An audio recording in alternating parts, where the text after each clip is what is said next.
Water adds much to the beauty of the countryside. Be it just a little streaming trickling over the rocks or a little pond by the wayside where the cattle satisfy their thirst of an evening. Thirst એટલે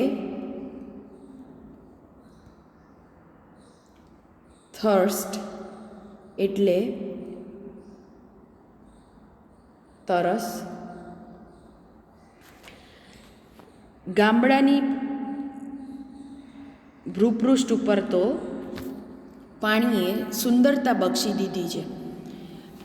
નાનકડું ઝરણું હોય જે ખડકો પરમાંથી વહેતું હોય કે પછી નાનકડો એક તળાવ હોય કે જ્યાં આગળ કેટલ એટલે પશુધન, પશુઓનું ટોળું પોતાની તરસ બુઝાવે એ જે દ્રશ્ય છે તે કેટલું સુંદર નયનરમ્ય હોય છે.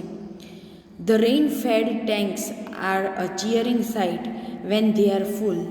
જ્યારે રેઇન-ફેડ એટલે કે વરસાદથી જેને તરબતર ભરી દેવામાં આવી છે તેવી જે ટાંકીઓ છે, ટેન્ક્સ છે, એને જોવી એ એક ચીયરિંગ સાઇટ એટલે કે ખૂબ આનંદ પ્રદાન કરે તેવું દ્રશ્ય હોય છે. These tanks play a vital role in South Indian agriculture. South ઇન્ડિયામાં જે ખેતી છે તેના માટે આ જે ટેન્ક્સ છે એ ખૂબ vital role, vital means very important role,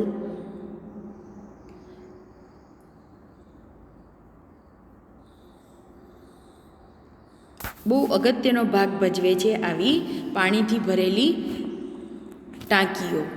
in Mysore for example much of the rice is grown under them. આવી ટાંકીઓને ભરી લેવામાં આવે છે અને મૈસૂરમાં મોટા ભાગે ચોખાની ખેતી આ ટાંકીઓથી નીચલા વિસ્તારમાં કરવામાં આવે છે. Some of these tanks are surprisingly large. આમાંની કેટલીક ટાંકીઓ તો એટલી મોટી હોય છે કે તમને આશ્ચર્ય જ થાય. It is a beautiful sight to see the sun rise or set over them. આ ટાંકીઓ ઘણીવાર એટલી મોટી હોય છે કે જ્યાં તમે સનરાઈઝ કે સનસેટ થતો જુઓ તો એવું પ્રતીત થાય જાણે કે તમે કોઈ તળાવના કિનારે બેસીને સનરાઈઝ કે સનસેટ જોઈ રહ્યા છો. Water in a landscape may be compared to the eyes in a human face. પાણી કોઈ પણ કુદરતી દ્રશ્ય હોય એમાં તમે પાણી તો દોરતા જ હશો અથવા પાણી દોરો જ છો, કેમ કે પાણીથી એક એવી સુંદરતા મળે છે જાણે કે માણસને આંખોથી સુંદરતા મળે. એટલે કે અહીંયા બે બાબતો વચ્ચે સરખામણી કરવામાં આવી છે કે જે રીતે આંખો કોઈ પણ વ્યક્તિના ફેસને સુંદરતા અર્પે છે તે જ રીતે પાણી કોઈ પણ કુદરતી દ્રશ્યને સુંદરતા અર્પે છે. It reflects the mood of the hour. પાણી છે એ આંખોની જેમ મૂડ એટલે કે એનો મિજાજ નક્કી કરે છે. બિંગ બ્રાઇટ એન્ડ ગે વેન ધ સન શાઇન્સ. જ્યારે સૂર્ય પ્રકાશમાન હોય ત્યારે પાણી બ્રાઇટ અને ગે એટલે કે હેપી, ખૂબ ખુશ અને પ્લેઝન્ટ લાગે છે. Turning to dark and gloomy when the sky is overcast. અને જ્યારે આકાશમાં ઓવરકાસ્ટ એટલે કે અંધકાર છવાઈ ગયો હોય ત્યારે પાણી પણ ડાર્ક અને ગ્લુમી એટલે કે ખૂબ ઉદાસ અને ગાઢ બની જાય છે. અને એટલે એ સમયનો જાણે કે મિજાજ રજૂ કરે છે. One of the most remarkable facts about water is its power to carry silt. Silt એટલે કાંપ, કચરો. જે સૌથી રિમાર્કેબલ, સૌથી નોંધપાત્ર બાબત પાણી માટે જે છે એ છે એનો પાવર, એની શક્તિ કે જેના દ્વારા એ હજારો ટન કાંપ ખેંચી લાવે છે. It is the origin of the characteristic colour of the water in rain-fed tanks.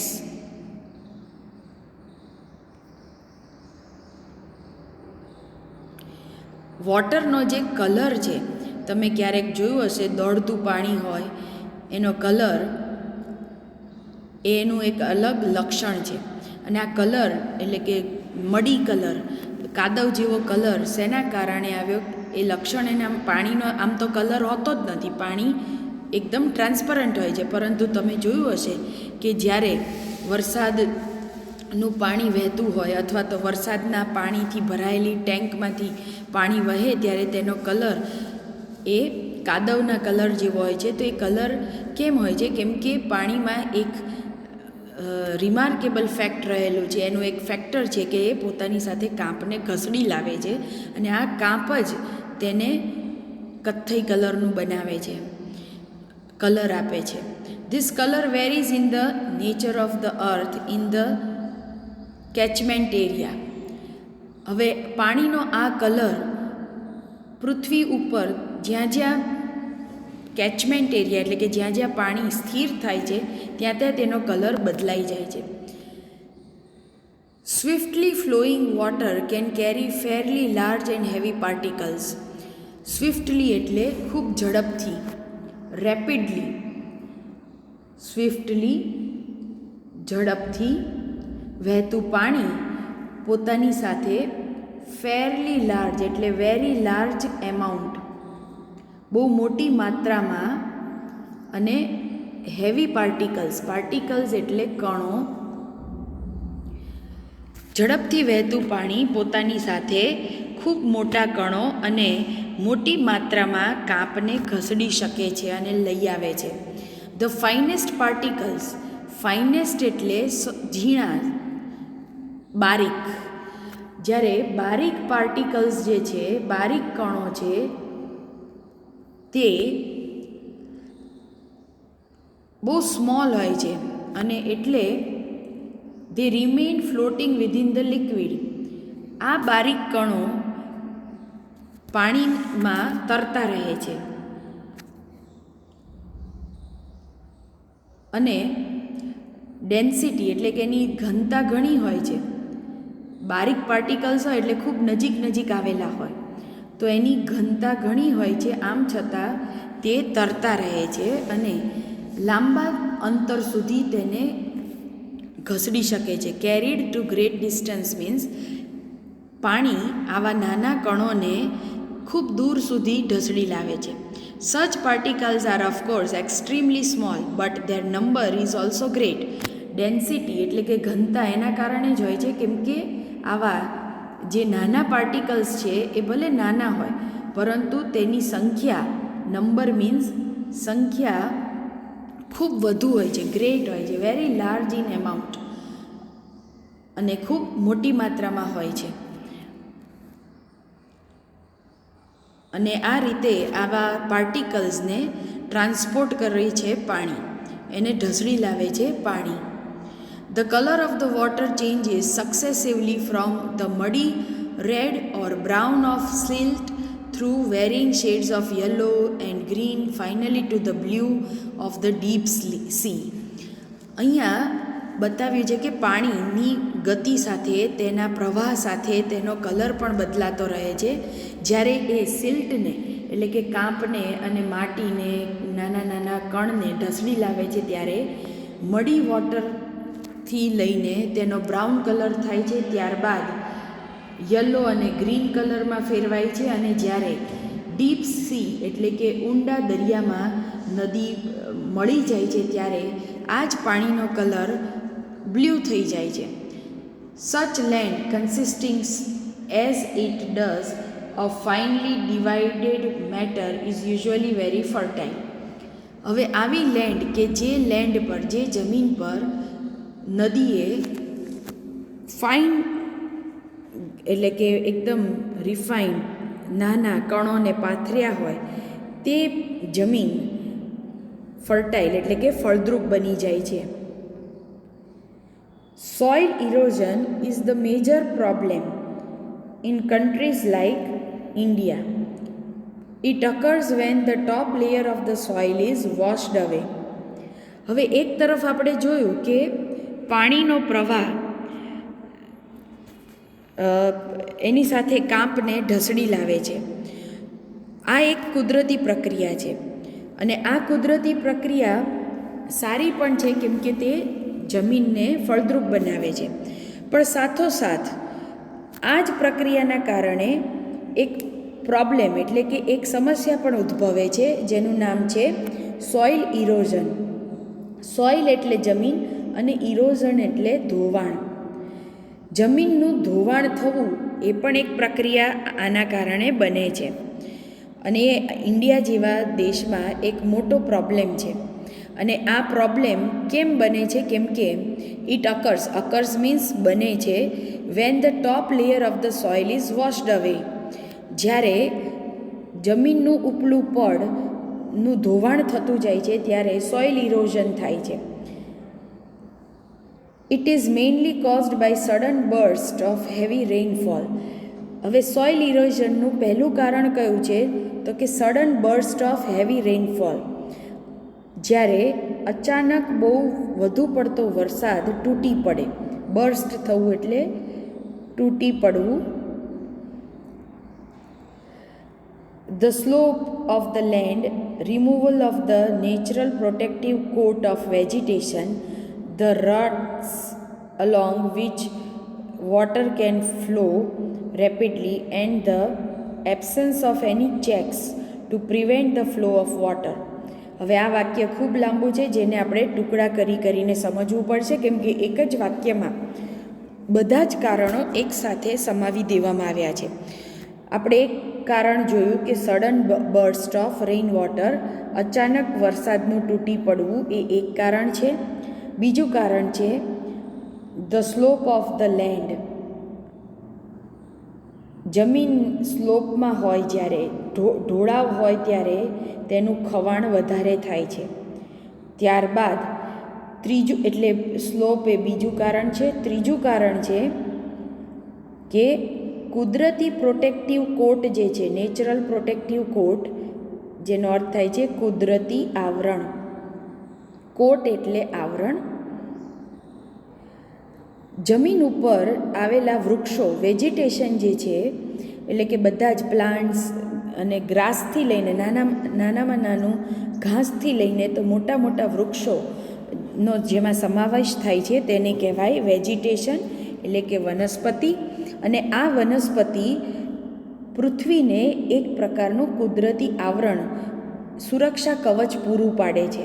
અને કાળક્રમે આપણે સૌ માનવીય પ્રવૃત્તિઓના કારણે આ જે કુદરતી આવરણ છે તે આવરણ રિમૂવ થઈ ગયું છે, હટી ગયું છે, નાશ પામતું જાય છે. અને આ કુદરતી આવરણનો નાશ એ ત્રીજું કારણ છે. ત્યારબાદ ચોથું કારણ છે કે વોટર જે રીતે એમાંથી વહે છે જુદી જુદી તિરાડોમાંથી જે વહે છે ઝડપથી, એના કારણે પણ જમીનમાં જે તિરાડો પડી હોય, જગ્યા સર્જાણી હોય, એમાંથી જ્યારે વોટર વહે ખૂબ ઝડપથી તો એ પણ જમીનને ધોતું જાય છે, ખવાણ કરતું જાય છે. એ છે ચોથું કારણ. અને પાંચમું કારણ છે absence of any check two prevent the flow of water. પાણીના પ્રવાહને ચેક કરવા માટે એટલે કે કંટ્રોલ કરવા માટે, રોકવા માટે જે બાંધ બાંધવા જોઈએ, ડેમ બાંધવા જોઈએ, એ નો અભાવ છે. એબ્સન્સ એટલે અભાવ છે. મોટાભાગની નદીઓ ઉપર આપણે બાંધ તો બાંધ્યા છે, પરંતુ જ્યારે વરસાદનું પાણી ખૂબ આવે ત્યારે એ પાણીને અટકાવવા માટે, એના પર કંટ્રોલ રાખવા માટે આ ડેમ પૂરતા નથી. હજુ એની સંખ્યા વધારવાની જરૂર છે.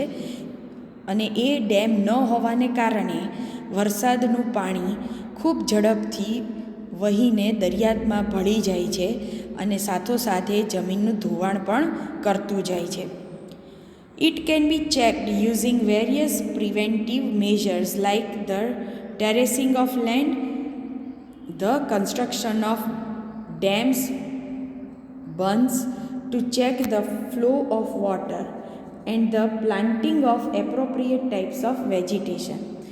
આ વાક્યમાં હવે વરસાદના પાણી અને નદીના પાણીને કેવી રીતે જમીનનું ધોવાણ થતાં અટકાવી શકાય તેના ઉપાયો બતાવ્યા છે, અને એક કરતાં વધુ ઉપાયો એક જ વાક્યમાં સમાવેશ કર્યો છે. એટલે ફરી પાછું આપણે આ વાક્યને ટુકડે ટુકડે સમજીએ. ઇટ કેન બી ચેકડ એનો અર્થ થાય છે કે જમીનનું ધોવાણ આપણે કંટ્રોલ કરી શકીએ છીએ નીચે આપેલી મેથડથી. કઈ કઈ મેથડ આપી છે? તો કે પહેલી છે પ્રિવેન્ટિવ મેઝર્સ, એટલે કે પ્રિવેન્ટિવ એટલે સુરક્ષાત્મક અને મેઝર્સ એટલે ઉપાયો. કેટલાક સુરક્ષાત્મક ઉપાયો દ્વારા આપણે સોઇલ ઇરોઝનને અટકાવી શકીએ છીએ, જેવા કે પહેલું છે ટેરેસિંગ ધ લેન્ડ. લેન્ડને ટેરેસિંગ કરવું એટલે કે એમાં છાજલીઓ બનાવવી. વિદ્યાર્થી મિત્રો, તમે જ્યારે કોઈ હિલ સ્ટેશન પર ફરવા ગયા હશો ત્યારે તમે જોયું હશે કે પર્વતને આ રીતે પગથિયાની જેમ કાપવામાં આવે છે. આ પગથિયા કેમ બનાવવામાં આવ્યા છે? તો કે જ્યારે વરસાદ પડે, જો પહાડ આ રીતે સ્લોપવાળો હોય તો આપણે જોયું કે સ્લોપ ઉપરથી નદીનું પાણી, વરસાદનું પાણી વહીને છેવટે ખૂબ ઝડપથી નીચે ઉતરી જાય છે, અને પાણીનો આપણે બચાવ કે પાણીને સાચવી નથી શકતા, એનો સંગ્રહ કરી શકતા નથી, એ ખૂબ ઝડપથી વહી જાય છે. પરંતુ જો આ રીતે પર્વતને ટેરેસના આકારમાં કાપવામાં આવ્યો હોય, એમાં પગથિયા કરવામાં આવ્યા હોય, તો વરસાદનું પાણી કટકે કટકે વહે છે, એની ગતિ ધીમી પડે છે, જેના કારણે જમીનનું ધોવાણ ઓછું થાય. વળી એ જ્યાં પણ પડે છે ત્યાં વોટર ટેન્ક અને ખાબોચિયા, તળાવ વગેરે બનાવી અને એ પાણીને જમીનમાં ઉતારી શકાય છે. અને આ રીતે વરસાદના પાણીનો ખેતી માટે ભવિષ્યમાં ઉપયોગ થઈ શકે એ માટે અહીંયા એનું પાણીની સંગ્રહ કરવામાં આવે છે, અને આ સંગ્રહાયેલા પાણીના આધારે ત્યાં વનસ્પતિને ઉગાડવામાં આવે છે. તો ટેરેસ ફાર્મિંગ જેને કહેવામાં આવે છે, એ ટેરેસ ફાર્મિંગ પર્વતો ઉપર કરીએ તો જમીનનું ધોવાણ અટકે છે. આ થયો પહેલો ઉપાય, ટેરેસ કરવો. ત્યારબાદ કન્સ્ટ્રક્શન ઓફ ડેમ્સ, વહેતા પાણીને કંટ્રોલ કરવા માટે તેના પર ડેમ બાંધવો, એ બીજો ઉપાય છે. ત્યારબાદ જમીન પર બને તેટલું યોગ્ય વનસ્પતિઓને ઉગાડવી જોઈએ, એટલે કે વૃક્ષોને વાવવા જોઈએ. વૃક્ષો વાવીએ તો એ જમીનને પકડી રાખે છે, જેના કારણે પાણીથી થતું ધોવાણ અટકાય છે. તો અહીંયા સોઇલ ઇરોઝન એટલે કે જમીન ધોવાણના ઉપાયો પણ બતાવ્યા છે. ત્યારબાદ નું જે આપણે ડિસ્કશન છે તે જોઈએ. The conservation and utilisation of water is fundamental for human welfare. Conservation એટલે સંગ્રહ, અને યુટિલાઇઝેશન શબ્દ આવ્યો યુટિલાઇઝ પરથી. યુટિલાઇઝ કરવું એટલે ઉપયોગ કરવો, અને યુટિલાઇઝેશન એટલે ઉપયોગ. પાણીનો સંગ્રહ કરવો અને તેનો ઉપયોગ કરવો તે માનવના વેલફેર એટલે કે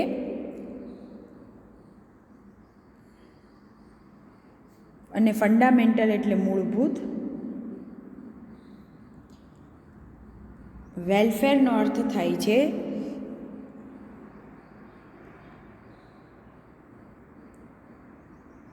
સુખ માટે.